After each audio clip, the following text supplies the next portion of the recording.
If you're expecting today's game to result in one of the qualifiers for the IPL playoffs, well, you're looking at the wrong tournament because this is the IPL and teams scramble right until the last ball is played.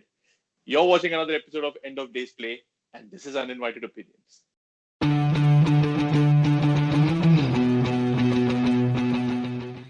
Nags, yesterday you predicted a win for the Rajasthan Royals just so that it would make the tables more interesting.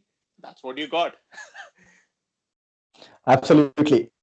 Couldn't have asked for a more chaotic looking points table at this stage of the tournament now. Let's take a quick look at the scorecard. Kings 11 were put into bat by the Rajasthan Royals.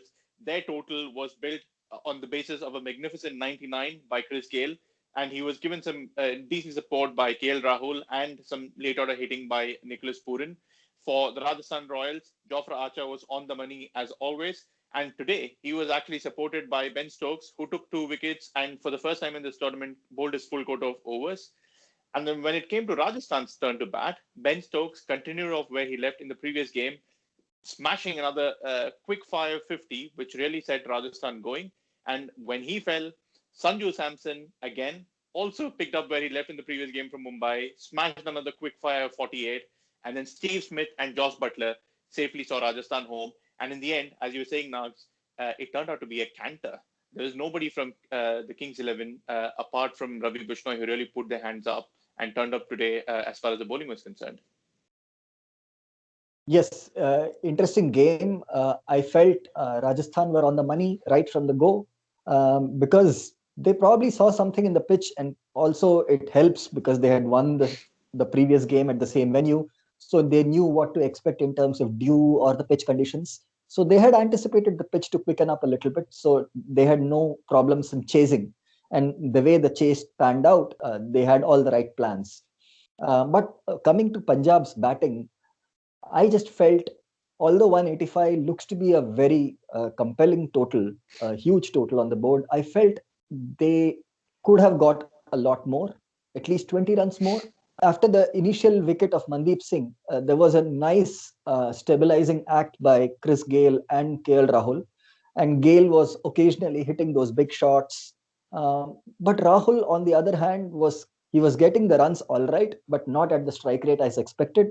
That is something that they need to question and find an answer to themselves as to is the approach, or rather the cautious approach of their captain Rahul at the top really required, and or what is plaguing his mind? Is he not confident of the batsman to follow in the middle order, that he's trying to be overprotective? They lacked some amount of impetus from their captain. In fact, when Nicholas Pooran walked in at the fall of Rahul, you could immediately see him upping the ante and getting those couple of sixes going. I felt Rahul was struggling for rhythm today. And I think that's where probably Punjab are missing Mayank Agarwal's presence, because he usually is the aggressor in the opening stand. And even though Chris Gayle came in early today and he started playing his shots, Rahul just couldn't get his timing. And I think he was stifled enough by the Rajasthan bowlers. Jofra Archer was brilliant up front. And I think when the spinners came along, they also, while they were not able to keep Chris Gayle quiet, they certainly kept Rahul quiet.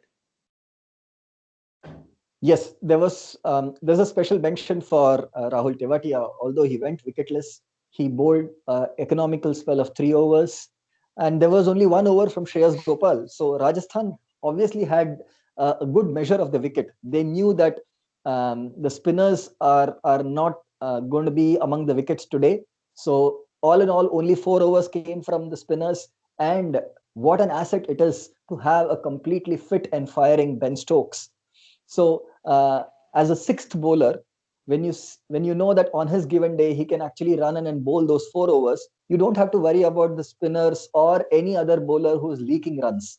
So they had a very attacking mindset. They replaced Ankit Rajput with Varun Aaron for his extra pace. Although both Aaron and Karthik Tyagi probably went in excess of 10 and over, in patches they looked very attacking, and I felt Rajasthan were very comfortable in spite of conceding that big total. Yeah, I think Tewatia created a chance of Chris Gayle. Varun Aaron created a chance of Chris Gayle, which nearly went to Mars and came back. It was Riyan Parag did so well to get to the ball and then dropped it at the last moment. What I felt most disappointed about today was, when it came to Punjab's turn to bowl, I think they were a bit all over the place. During the chase, you'd almost want the batsmen to be made to work for the runs.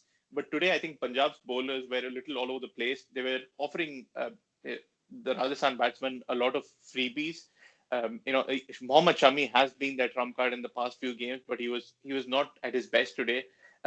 Neither in the power play nor at the death. The Rajasthan batsman played him very easily. The rest of the bowling attack as well was ordinary.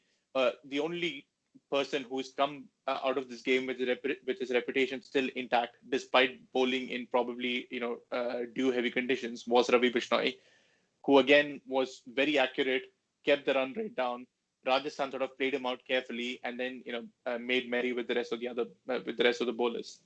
You're very correct about batsmen being made to work hard for their runs. I thought Punjab bowlers obviously offered them some freebies, but Rajasthan batsmen also showed a lot of intent up front. They were prepared to expose their wickets, play those hook shots if in case the short balls were on offer. If the spinner was bowled in the power play, they were ready to attack him right from the word go. A reverse sweep is what we saw from Ben Stokes. 2 sixes in that over against Murugan Ashwin. So there was a lot of intent. So regardless of what was being served, they were up for it. The confidence that Ben Stokes would have taken from the century in the previous game was there for to be seen. He was carrying it forward. Earlier, we have seen him struggle to time the ball and go very hard at the ball. There was no such problems today. He was just middling them, and they were just cracking off his bat. A very respectable, notable mention to the contribution that Robin Uthappa made actually at the top. Today, his stand with Stokes at the top, wherein he did not actually face many balls, but the balls that he faced also were scored off at a quick rate. So it actually, and he carried that momentum forward at the fall of Ben Stokes' wicket. Everyone at the top clicked for Rajasthan and played with a great tempo. So they never let any opening for the Punjab team. It almost felt that the aggressive baton was passed on from one batsman to another. So it was Stokes to start with, and then when he fell, it was passed on to Sanju Samson. He kept hitting the ball really nicely, and then when Samson got out, Smith took on that mantle, made sure that they chased the total down with 2.5 overs to spare. Chasing down 185 with 2.5 overs to spare. What this does mean, Kings 11 stay at number 4. Their position is unchanged, but Rajasthan move up to number 5 and push KKR down to number 6 by virtue of a better run rate. For the player of the match, I don't think there's any other obvious candidate apart from Ben Stokes, even though Chris Gayle played a fantastic innings. I think Stokes was flawless today.